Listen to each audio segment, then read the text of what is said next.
Alô, muito bom dia! Estamos chegando com o nosso jornal daqui desta quinta-feira, dia 14 de maio de 2020, na sua 105,9 Rádio São Francisco do Crato.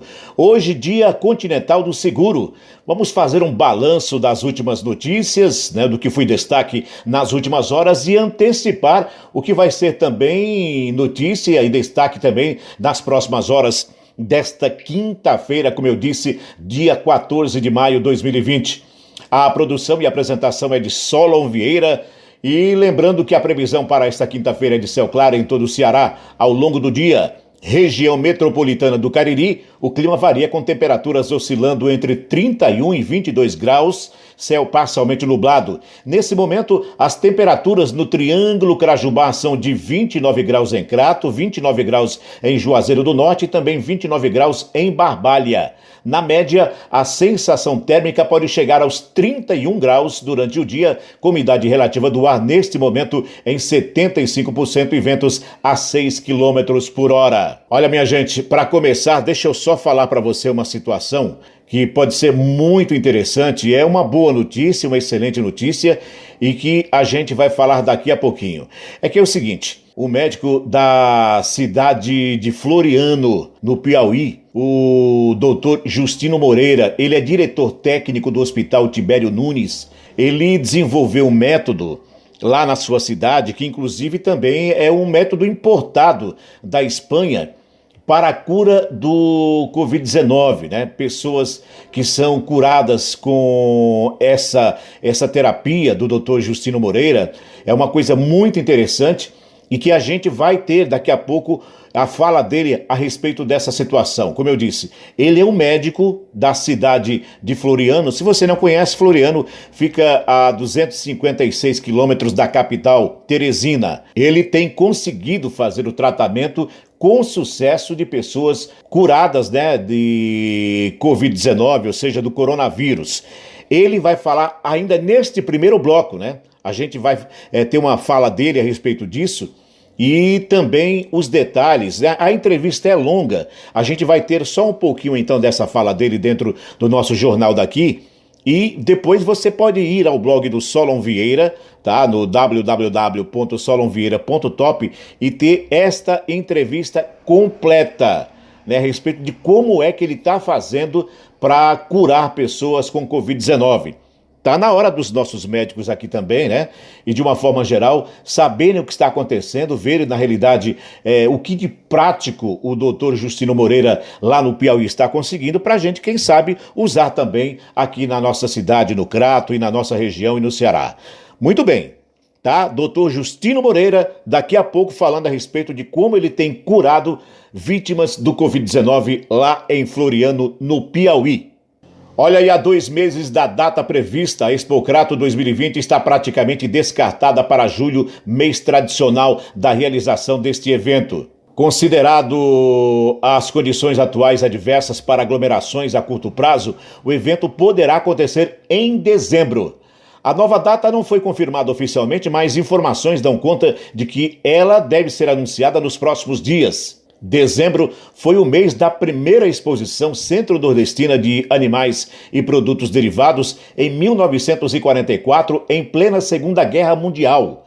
Em 2020, em razão da pandemia do novo coronavírus, o adiamento é ponto pacífico entre os órgãos promotores e a população. Dezembro é normalmente o mês de férias, embora este ano deva aí acontecer um atraso do calendário escolar, o ano letivo vai se prolongar com toda certeza, aí fica mais uma situação, inclusive, para perceber, ou a gente vislumbrar uma situação de sucesso, que se Deus quiser, venha acontecer depois de termos aí, pelo menos amenizado essa crise toda do coronavírus. O evento, como você sabe, é vital para a economia do Crato, com reflexos positivos na economia da região, sobretudo para os setores produtivos de hotelaria e turismo. Não realizar a Expocrato este ano traria efeitos ainda mais negativos do que a situação atual. Mesmo sendo um período já de campanha natalina, Expocrato e Natal seriam eventos diferentes, e caberiam no mesmo calendário, ou seja, no calendário do mês de dezembro. A nova data vai resultar de entendimentos entre a Secretaria Estadual de Desenvolvimento Agrário, Prefeitura do Crato, Comissão Organizadora e entidades lojistas. De acordo com o levantamento sistemático da produção agrícola do IBGE, referente ao período de 16 de março a 15 de abril, existe uma projeção. O Ceará deve alcançar uma safra de 637.787 toneladas de cereais leguminosas e oleaginosas neste ano.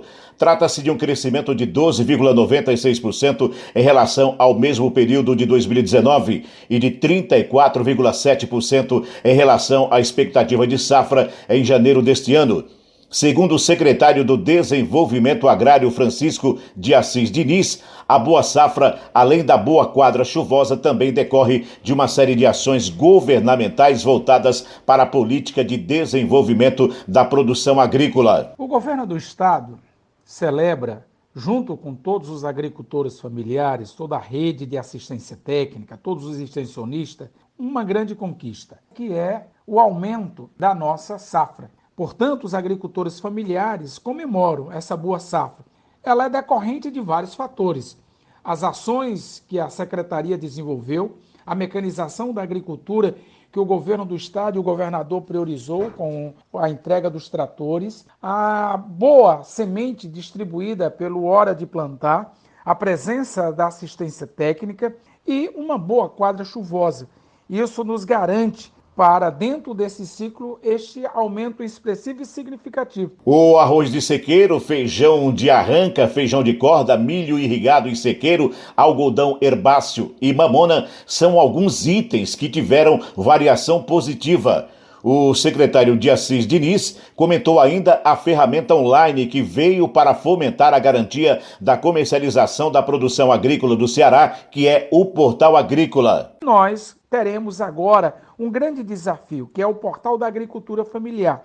Nós teremos esse portal para garantir a comercialização e escoar as relações de produção das mais diferentes regiões do estado. A produção agrícola deve ser escoada e será dentro deste portal. Portanto, o nosso crescimento de milho, de feijão de arranco, de algodão herbáceo, são conquistas importantes que possibilitará o desenvolvimento e o crescimento. E o presidente Jair Bolsonaro pressiona Nelson Teich para o uso da cloroquina no SUS. Originalmente, a droga é indicada para doenças como malária, lúpus e artrite, mas tem sido usada e estudada em associação com outros medicamentos para o tratamento da Covid-19. O repórter Yuri Hudson fala a respeito. O novo ministro da Saúde, Nelson Teich, pode entrar em rota de colisão com o presidente Jair Bolsonaro. O substituto de Luiz Henrique Mandetta já é alvo de críticas da chamada ala radical bolsonarista. Tudo por não adotar no ministério as recomendações do presidente, flexibilização do isolamento social e uso da cloroquina em larga escala para infectados pelo novo coronavírus. Nesta quarta, Bolsonaro se reuniu com Teich. Antes do encontro, o presidente falou com a imprensa e cobrou que todos os ministros estejam alinhados com ele, especialmente o da saúde, na questão da cloroquina. Todos os ministros, todos, tem que estar afinado comigo. Esse caso não é eu gostar ou não do ministro Teich, é o que está acontecendo. Nós estamos tendo aí centenas de mortes por dia. Existe uma possibilidade de diminuir esse número com a cloroquina. Por que não usá-la? Desde o início da semana, falas e publicações de Teich têm irritado Bolsonaro. Na última segunda, durante coletiva no Planalto, o ministro praticamente adotou o tom do antecessor ao afirmar que faltam estudos que comprovem a eficácia da cloroquina. A posição do Ministério da Saúde é essa. Ela é técnica. Vai recomendar o dia que a evidência científica for forte o bastante para isso. A postura do ministro tem desagradado o presidente. Bolsonaro é um dos principais defensores mundiais da cloroquina no tratamento do coronavírus. Nesta quarta, o presidente se exaltou ao criticar governadores e médicos que dizem desprezar o medicamento. Como o senhor Davi Wipper, olha o caráter dele, não diz o que ele usou para se curar. Esse é o caráter do cara que está do lado do Dória. Já o outro do lado do Dr. Calil, o homem honrado, falou que usou a cloroquina. E alguns querem botar na minha conta o número de mortes. Porque não usou máscara, tá responsável por morte. Jair Bolsonaro também fez duras críticas ao isolamento social e ao lockdown adotado por governadores. No Brasil, no meu entender, o movimento errado é se preocupar apenas e tão somente com a questão do vírus. Tem o desemprego do lado. Quem ficar em casa parado vai morrer de fome. O povo tem que voltar a trabalhar. E quem não quiser trabalhar, que fique em casa, porra! Apesar da defesa do presidente ao medicamento, nesta semana, 2 pesquisas internacionais mostraram que a cloroquina e a hidroxicloroquina não têm eficácia contra a Covid-19. De Brasília, Yuri Hudson. E o modelo matemático desenvolvido por pesquisadores da Universidade Federal do Ceará, UFC, chamado de Sistema de Monitoramento Preditivo, CIMOP, prevê que o pico das infecções por coronavírus aconteça na segunda quinzena de maio no Ceará. O dado é obtido através de informações disponibilizadas pela Secretaria da Saúde do Estado, SESA. Essa data apontada da segunda quinzena se confirma pelo modelo criado pelo pesquisador André Lima Ferrer, de Almeida, do Departamento de Engenharia de Teleinformática, levando em conta apenas os casos diagnosticados. O estudo avalia ainda que a estabilidade de casos deve ocorrer em junho e a diminuição nos meses seguintes. Cenários em que acontece o colapso do sistema ou não também são considerados. São incluídos no modelo também a disponibilidade de leitos, casos assintomáticos e o impacto da subnotificação. O sistema usa a janela temporal de 35 dias, partindo do dia 15 de março até o dia 20 de abril, para calcular os dias e datas do pico. O governo estuda possível adiamento das provas do Enem 2020, segundo o presidente Bolsonaro. A União Nacional dos Estudantes, a UNE, e a UBS, a União Brasileira dos Estudantes Secundaristas, entraram com um mandado de segurança no Supremo Tribunal de Justiça pedindo adiamento do exame. Quem chega com a informação é o repórter Lucas Por Deus Leão. O presidente Jair Bolsonaro informou nesta quarta-feira que está discutindo com o ministro da Educação, Abraham Weintraub, um possível adiamento do Enem de 2020. Mas, segundo Bolsonaro, o exame deve ocorrer ainda neste ano. Estou conversando com o Weintraub, né? Se for o caso, atrasa um pouco, mas tem que ser aplicado esse ano. Ações na Justiça e no Tribunal de Contas da União questionam o calendário do Enem de 2020, que teve a prova mantida para novembro, mesmo com a pandemia e a suspensão das aulas em todo o país. A União Nacional dos Estudantes, a UNE, e a UBS, a União Brasileira dos Estudantes Secundaristas, entraram com um mandado de segurança no Superior Tribunal de Justiça pedindo o adiamento do exame. As entidades alegam que a suspensão das aulas agrava a desigualdade entre os estudantes, já que muitos não têm estrutura para estudar de casa, como destacou a presidente da UBS, Suzana Barroso. Então, a realidade do Brasil, agravada com essa pandemia do coronavírus, não permite que a gente realize uma prova tão importante se a maior parte da juventude brasileira não está tendo acesso à educação nesse momento. Agindo como se todo mundo tivesse acesso à internet de qualidade para poder estudar, como se as nossas escolas públicas, inclusive, oferecessem esse tipo de aula de qualidade com tecnologia. Ou seja, é um completo absurdo e não faz parte da realidade. Cauane Sampaio, de 17 anos, estuda em uma escola pública de São Paulo. Ela está sem aulas presenciais há quase 2 meses. Durante este tempo, assiste videoaulas e faz atividades que a escola manda por aplicativo. Mas a estudante, que sonha em fazer arquitetura, diz que o professor demora até 2 dias para tirar uma dúvida e que tem dificuldades para estudar, já que a casa dela tem apenas 2 quartos para ela e mais 5 irmãos, além do pai, que é jardineiro, e da mãe, auxiliar de limpeza. Eu quero que adie o Enem porque eu estou sem estrutura nenhuma para fazer essa prova estudando em casa. Assim como muita gente da comunidade vão perder essa oportunidade por causa dessa pandemia. Fica muito difícil também porque não tem computador, essa coisa dos irmãos mais novos, atrapalha. Em casa é muito pequeno o espaço e tudo isso atrapalha, assim como muita gente tem essa dificuldade. Uma representação no Tribunal de Contas da União apresentada por deputados do PDT pede o adiamento da prova. O relator do caso, o ministro Augusto Nardes, já acolheu a manifestação do INEP, órgão responsável pela prova, e pode se manifestar nos próximos dias. Por meio de uma propaganda institucional, o MEC alega que a mudança no Enem poderia prejudicar toda uma geração de profissionais. Afirma que a vida não pode parar e recomenda que os alunos estudem. Nas redes sociais, o ministro da pasta, Abraham Weintraub, defende a manutenção da prova, argumentando que o adiamento prejudicaria mais de 5 milhões de participantes. Eu falei para você agora há pouco que a gente tinha uma excelente notícia, né, em relação à questão da cura de vítimas do Covid-19, ou seja, o coronavírus. É que é o seguinte, minha gente, o diretor técnico do Hospital Tibério Nunes, Dr. Justino Moreira, da cidade de Floriano, distante 256 quilômetros da capital Teresina, falou a respeito de como tem conseguido sucesso no tratamento de pacientes vítimas do Covid-19. O médico cita a importância da percepção do início dos sintomas e como a hidroxicloroquina tem sido aplicada nas pessoas que ocorrem, aquela unidade hospitalar do vizinho estado, né?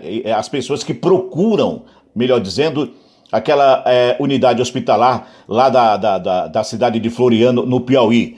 Dr. Justino diz que o método implantado para o tratamento no Piauí, especialmente em sua cidade, foi trazido da Espanha e tem o nome de pulsoterapia com corticoides.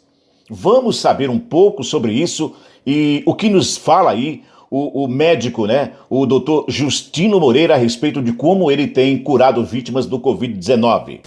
A gente tem duas fases de tratamento.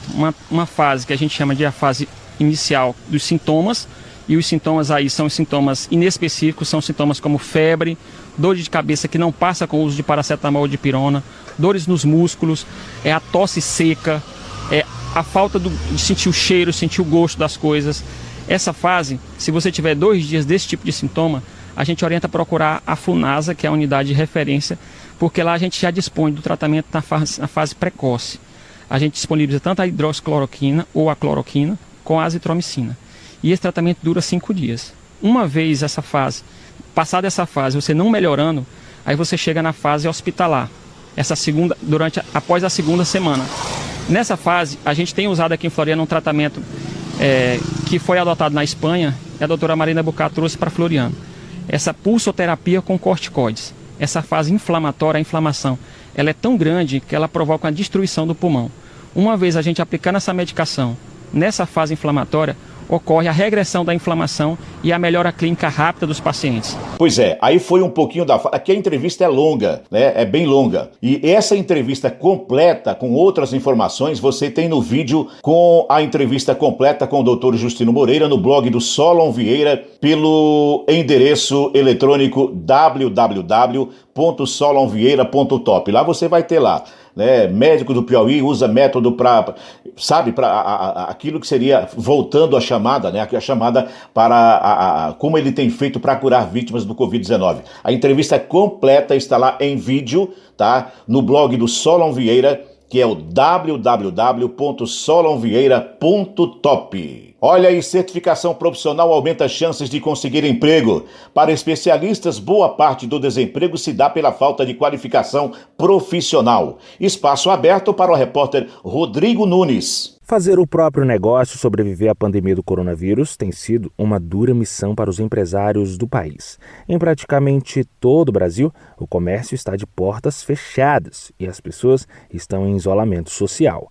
Com isso, o faturamento despencou e a crise se instalou de vez. Diante desse cenário, a gestão profissional se tornou a principal saída e uma ótima oportunidade para profissionais capacitados conquistarem espaço. Pensando nisso, o Conselho Federal de Administração está oferecendo o programa de certificação profissional do sistema CFA-CRAs. O objetivo é distinguir profissionais regularmente inscritos em Conselho Regional de Administração, mediante comprovação das competências nos campos da administração, por meio de aplicação de prova. Para a diretora de formação profissional do CFA, Cláudia Statlober, a capacitação vale para diversas áreas, como gestão de pessoas e finanças. Então, o que é legal e o que é diferenciado de uma certificação é que você coloca no seu currículo um selo, como um diferencial enquanto profissional. Então, é uma maneira de você se destacar no mercado, de você poder principalmente chamar atenção para o seu currículo, e mostrar que você é realmente um profissional habilitado e qualificado para aquela área. Para obter a certificação é necessário fazer a prova da Fundação Getúlio Vargas, instituição de ensino parceira do projeto e responsável por elaborar e aplicar a avaliação. Na ocasião, são cobrados assuntos relacionados à área do qual o profissional quer o certificado. O programa certifica profissionais nas áreas de administração, gestão de materiais, logística, administração mercadológica, administração de vendas e administração da produção. Para mais informações, é só acessar certificação.cfa.org.br. De Brasília, Rodrigo Nunes. Diante das últimas estratégias de enfrentamento ao novo coronavírus anunciadas pelo governo do estado e do município e o contínuo aumento no número de casos e óbitos por Covid-19 confirmados em Juazeiro do Norte, a prefeitura estabeleceu regras mais severas a partir desta quinta-feira, dia 14, visando evitar disseminação da doença. Algumas determinações foram detalhadas no decreto como forma de minimizar a circulação pela cidade, seja a pé ou em veículos, salvo em situações emergenciais e com declaração que justifique a mobilidade, com modelo no Diário Oficial publicado na última terça-feira, dia 12. Desde a última semana, o prefeito Arnon Bezerra vem adotando medidas mais severas. A própria população tem solicitado por parte da administração que isso ocorra por conta de muitas pessoas estarem circulando nos locais públicos e até mesmo provocando aglomerações em alguns desses espaços, o que é proibido como medida para não haver a disseminação do coronavírus. Nesses locais, a fiscalização está atuando com maior intensidade. No último decreto municipal, ficou estabelecida a obrigatoriedade do uso da máscara nos espaços públicos e o fechamento de algumas praças e ruas da cidade. O decreto completo e outras informações você tem no blog do Solon Vieira pelo endereço eletrônico www.solonvieira.top. E Justiça aceita denúncia contra homens que ameaçaram o ministro. Pelos crimes descritos na denúncia e as possíveis penas, o caso supera em muito a competência dos juizados criminais especiais e vai tramitar em vara comum.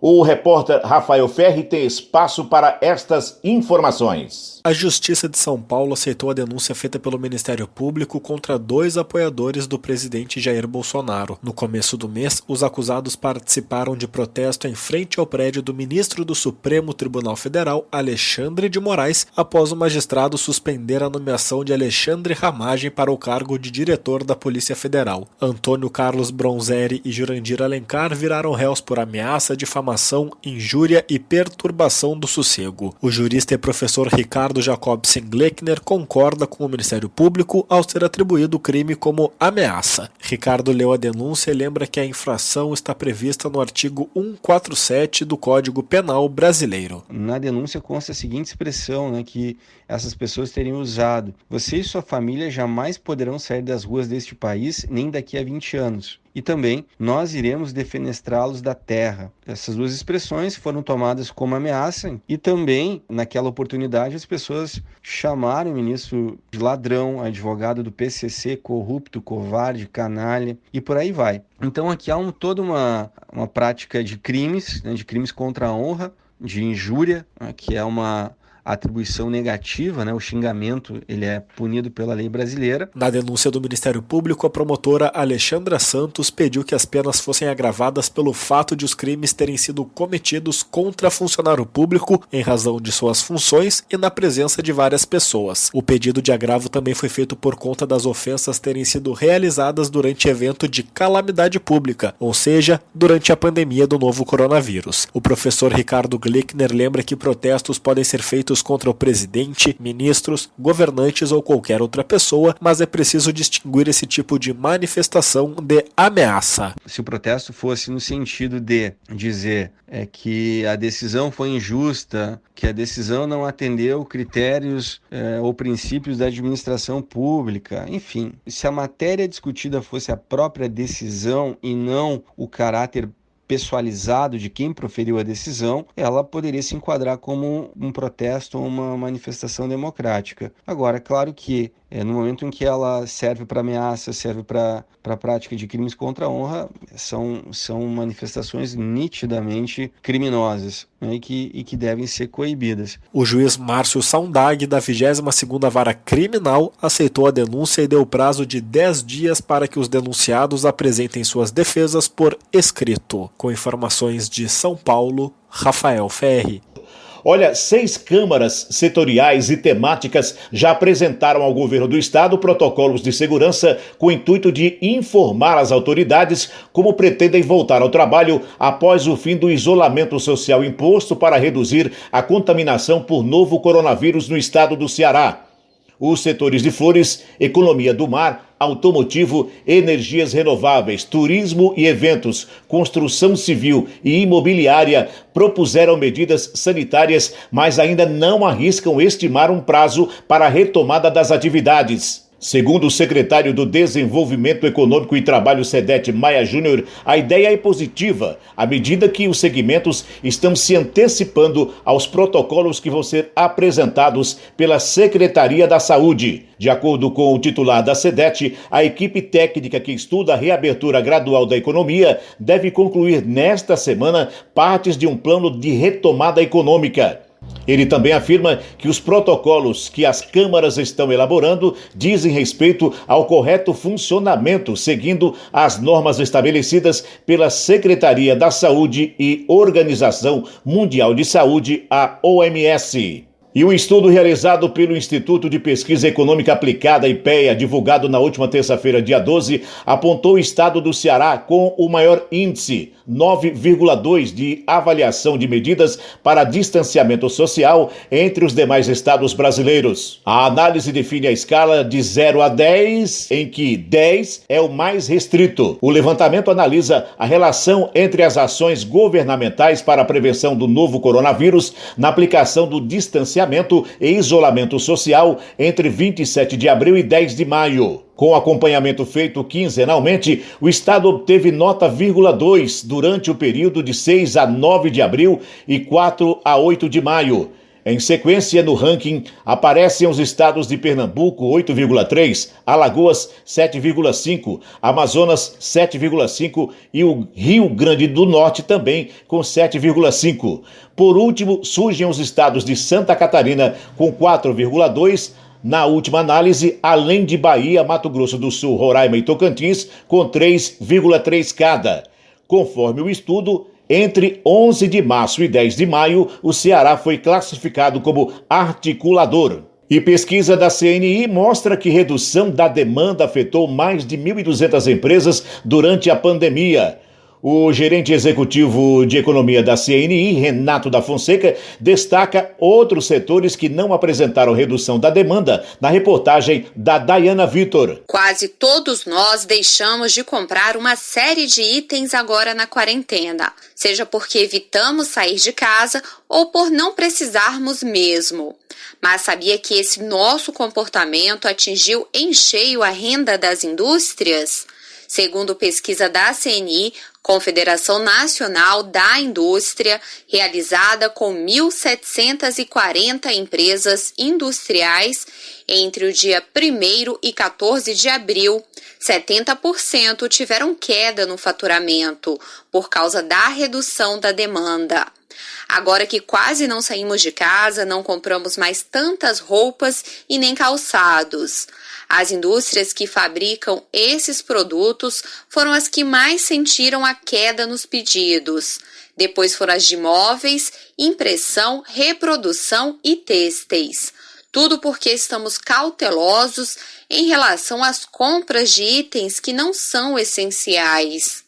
O gerente executivo de economia da CNI, Renato da Fonseca, destaca os únicos setores que não apresentaram redução da demanda. 3 setores principais que tiveram impacto menor, exatamente material de limpeza, higiene pessoal, farmacêutica e alimentos. Não só são bens de primeira necessidade, são produtos que a gente chama não duráveis, você tem que ter um consumo contínuo, e até por isso foram os pontos de vendas que permaneceram abertos na maioria das cidades que fizeram um distanciamento social. Como a lei da oferta e procura manda na economia, 76% das indústrias tiveram que reduzir ou parar a produção de itens por causa da baixa procura. Devido à pandemia da Covid-19 e da queda da demanda, a maioria das empresas afastou empregados com sintomas da doença, estabeleceu trabalho em casa ou concedeu férias. Apesar de estarem produzindo menos, essas indústrias precisam continuar pagando as contas, como todos nós, mas 59% não conseguiram honrar seus compromissos em abril. Para resolver esse problema, várias empresas tentaram capital de giro, mas 55% relataram que esse dinheiro ficou mais difícil. O gerente executivo de economia da CNI, Renato da Fonseca, esclarece que essa dificuldade vem do fato dos bancos terem receio da falência das empresas. O agente financeiro, o sistema, ele está com medo de emprestar. Então você tem até recursos de governo para ser emprestado, só que o risco, se o tomador do empréstimo não pagar, quem paga é o banco, é o agente financeiro. Então ele está com medo, porque a probabilidade das empresas falirem é muito grande. Outro problema enfrentado por 77% das indústrias foi a dificuldade para conseguir insumos e matérias-primas, por causa da queda na produção desses itens. Teve ainda as restrições impostas pelas prefeituras para conter o avanço do coronavírus. O fechamento da entrada das cidades e a suspensão das atividades comerciais ao longo das rodovias afetaram o transporte rodoviário e levaram à redução da movimentação de cargas. Os caminhoneiros chegaram a reclamar da falta de estrutura, como restaurantes e postos de descanso, para que pudessem continuar trabalhando.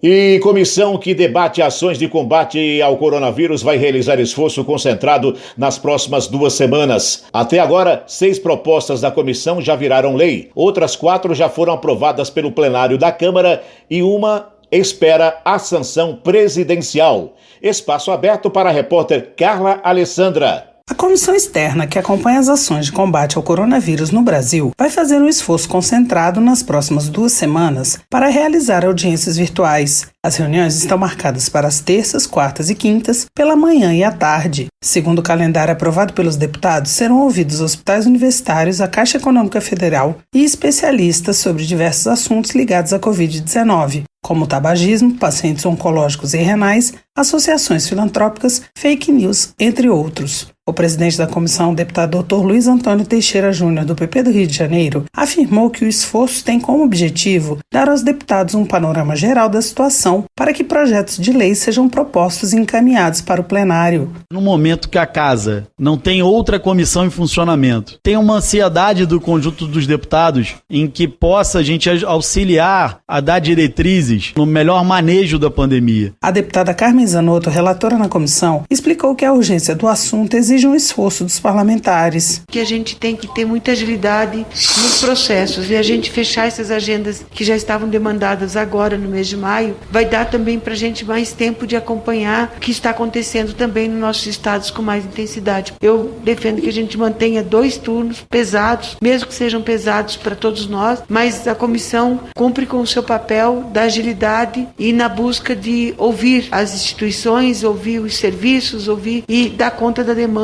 que foi apresentada por cada um dos nossos colegas. Até agora, 6 propostas da comissão já viraram lei. Outras 4 já foram aprovadas pelo plenário da Câmara e uma espera a sanção presidencial. E o comércio cearense começou a registrar os impactos da pandemia do novo coronavírus.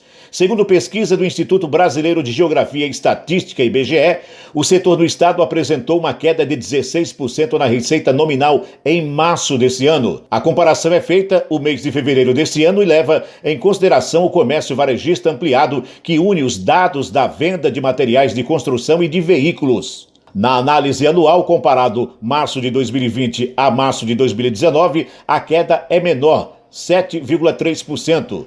O estudo já indica os dados com ajustes sazonais. O perfil de encolhimento do comércio cearense se repete quando a análise é feita sobre o volume de vendas. Entre fevereiro e março de 2020, a queda foi de 15,7%. Já entre o mês de março deste ano e do ano passado, a redução foi de 10,7%. Contudo, segundo o presidente da Federação das Câmaras de Dirigentes Lojistas do Ceará, FCDL, Freitas Cordeiro, o setor deverá sentir um impacto ainda maior na contagem do mês de abril. Isso porque, Cordeiro explica, as lojas ainda estavam operando no início de março, antes da aplicação das medidas de isolamento. Sendo assim, o setor deverá registrar uma queda ainda maior em abril. Senadores aprovam suspensão de dívidas com FIES até o fim de 2020. Pelo projeto que, por ter sido alterado no Senado, volta para a Câmara dos Deputados, a União deverá fazer um repasse de 4,5 bilhões de reais para o Fundo Garantidor do FIES. Mais informações da reportagem de Érica Christian. Aprovado por unanimidade, o projeto suspende o pagamento do financiamento estudantil até o final do ano. Terão direito à moratória os alunos adimplentes e aqueles com parcelas em atrasos por, no máximo, 180 dias. Médicos, enfermeiros e demais profissionais da saúde que atuam no SUS terão um abatimento mensal de 1% do saldo devedor e desconto de 50% no valor mensal devido. O relator, senador Dário Berger, do MDB de Santa Catarina, explicou que o projeto vai beneficiar todos os estudantes, independentemente do tipo de contrato firmado. A prorrogação do pagamento vale para duas modalidades atuais de financiamento, beneficiando de forma mais abrangente possível os milhares de estudantes com financiamento ativos. O refinanciamento que aprovamos é uma medida que desde 2017 já era consenso a sua necessidade. Ele foi apresentado na medida provisória 875 de 2017, transformada na Lei 13.530, também de 2017, mas por perda de prazo, acabou não sendo implementado. O projeto também proíbe a negativação do nome do estudante inadimplente. O interessado em suspender o pagamento do FIES deverá procurar o agente financiador presencialmente ou por meio de assinatura eletrônica. Dário Berger destacou o refis do FIES, com desconto de 100% dos juros para o pagamento integral do financiamento, de 60% para a quitação em 4 parcelas semestrais, de 40% para o parcelamento em 145 meses e de 25% para os de 175. Com todas essas condições de refinanciamento, estudantes com contratos antigos, firmados antes de 2017, poderão pagar em até 175 prestações o saldo devedor, fazendo assim com que centenas de milhares de estudantes inadimplentes possam regularizar suas situações, saindo dos programas de proteção de crédito. O projeto prevê ainda o repasse de 4 bilhões e meio de reais da União para o Fundo Garantidor do FIES, que tem recebido 500 milhões de reais por ano. Aprovada com mudanças, a proposta volta para a Câmara dos Deputados. E elementos colhidos até agora no inquérito que apura as acusações de interferência do presidente Jair Bolsonaro na Polícia Federal reforçam a narrativa do ex-ministro Sérgio Moro, sobretudo em relação ao Rio de Janeiro. 8 depoimentos prestados até agora confirmaram a versão de Moro de que o presidente, desde agosto do ano passado, queria trocar o então diretor-geral da PF, Maurício Valeixo. E 7 acrescentaram o desejo dele de mexer no comando da Superintendência do Rio. Entretanto, de acordo com investigações, as informações obtidas não caracterizariam, neste momento isoladamente, um crime, embora ajudem a compor um retrato mais amplo da atuação de Bolsonaro. O inquérito, por hora, ainda não avançou sobre quais eram possíveis interesses do presidente em investigações da Polícia Federal. O presidente Jair Bolsonaro já contemplou a lista de atividades essenciais. 7 dos 15 setores representados por empresários que se reuniram com ele no Palácio do Planalto na semana passada e foram levados ao Supremo Tribunal Federal, STF, para uma reunião com o presidente da Corte, Dias Toffoli. Na ocasião, o grupo foi fazer um apelo para que as medidas restritivas de estados e municípios, motivadas pela crise do coronavírus, sejam amenizadas. Além desses, Bolsonaro já havia liberado o funcionamento de outros setores que atendem aliados próximos. Ao permitir que locadoras de veículos abram durante a pandemia, por exemplo, o presidente beneficiou o secretário de Desestatização e Privatização do Ministério da Economia, Salim Matar, dono da Localiza. Também favoreceu o empresário bolsonarista Luciano Hang, da Rede Avan, ao liberar o comércio de bens e serviços. Dos 54 setores liberados da quarentena por Bolsonaro, até agora 11 têm ligação direta com lideranças próximas ao presidente, incluindo igrejas. O presidente não apresentou estudos técnicos para justificar os decretos. Olha aí, proteção da economia depende de controle da Covid-19. Vamos acompanhar uma análise com o trabalho da Lúcia Miesel, direto da Rádio França Internacional. O mundo todo tenta encontrar um equilíbrio entre as medidas necessárias para salvar vidas da epidemia de Covid-19 e a preservação de empregos e empresas. A gente vai conversar então com o brasileiro Frederico Guanais, chefe adjunto do Departamento de Saúde da OCDE, a Organização para a Cooperação e o Desenvolvimento Econômico, com sede aqui em Paris. Ele pode nos trazer um panorama mais global aí desse desafio. Seja então bem-vindo, Frederico. Muito obrigado, Lúcia. É um grande prazer falar com vocês no dia de hoje. Pois é, a gente tem visto que, apesar da emergência sanitária, as medidas de isolamento e quarentena da população esbarram em limites tanto econômicos quanto de apoio mesmo da própria população. Se já é difícil para um país rico como a França, é ainda mais duro para os países em desenvolvimento como o Brasil. E a questão então é, poder fazer quarentena é um luxo de quem pode pagar por ela? Essa é uma excelente pergunta. Com certeza as medidas de isolamento e quarentena implicam em redução da atividade econômica, né, com fortes perdas para os trabalhadores e para as empresas. Mas eu penso que o dilema entre economia e saúde é falso. Para proteger a economia, é necessário controlar a disseminação do vírus, né? As perdas humanas, sociais e econômicas da pandemia sem controle são enormes. E, portanto, em última análise, o que impacta a economia é a pandemia, né? E não somente as medidas para controlar o vírus. Eu acho que, obviamente, os países mais ricos estão em melhores condições de implantar medidas de isolamento e quarentena, mas isso não significa que outros países não devam buscar o melhor caminho para fazê-lo. Primeiro, proteger quem são as pessoas e os setores da economia mais vulneráveis e mais afetados. Esses devem ser os priorizados no apoio governamental. Depois, preparar o sistema de saúde e mobilizar as fortalezas que cada país tem. Existem várias políticas públicas no Brasil que são muito importantes, por exemplo, proteção aos seus trabalhadores informais, de potencializar o sistema de saúde.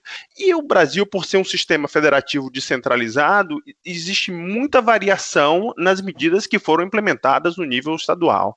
Então, eu acho que a melhor comparação talvez seria dentro do próprio Brasil e avaliar como dentro dos estados isso está acontecendo e os resultados que estados estão ocorrendo a partir dessas medidas. Frederico Guanais, adianta só uma parte da população estar confinada enquanto a outra trabalha normalmente, ou quase isso? A imunidade parcial, ela pode ser arriscado por criar um grupo de pessoas que não foi exposto ao vírus e um segundo grupo no qual o vírus circula mais amplamente. Então, de um certo modo, você está preservando uma população que, em algum momento, essa população que não foi exposta é como se fosse uma população nova e um vírus novo. Nenhuma única medida é 100% eficaz.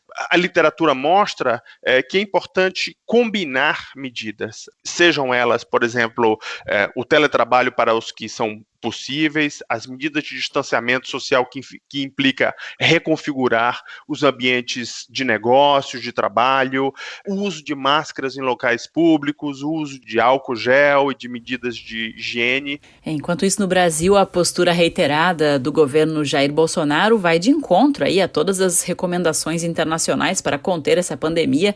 A gente sabe, né, que o Brasil tem a ambição de fazer parte dessa organização.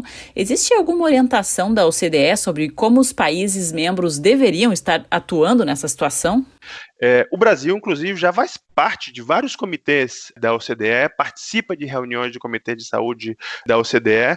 Então, eu acho que o Brasil está exposto a esse trabalho técnico que é desenvolvido por aqui.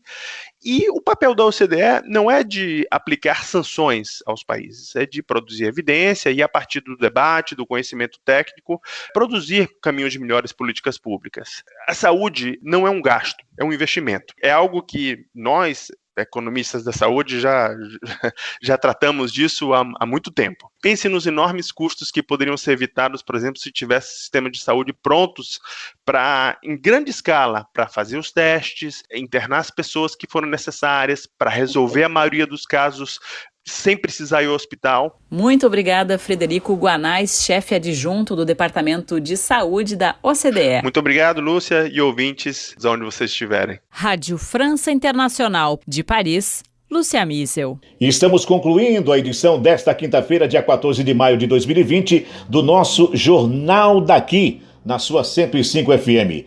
Eu sou o Solon Vieira e convido você para estarmos juntos amanhã. Eu que estive na produção e apresentação, mas quero estar com você amanhã a partir de 11 horas da manhã, aqui na sua 105,9, a Rádio São Francisco da cidade do Crato. A todos, uma boa tarde!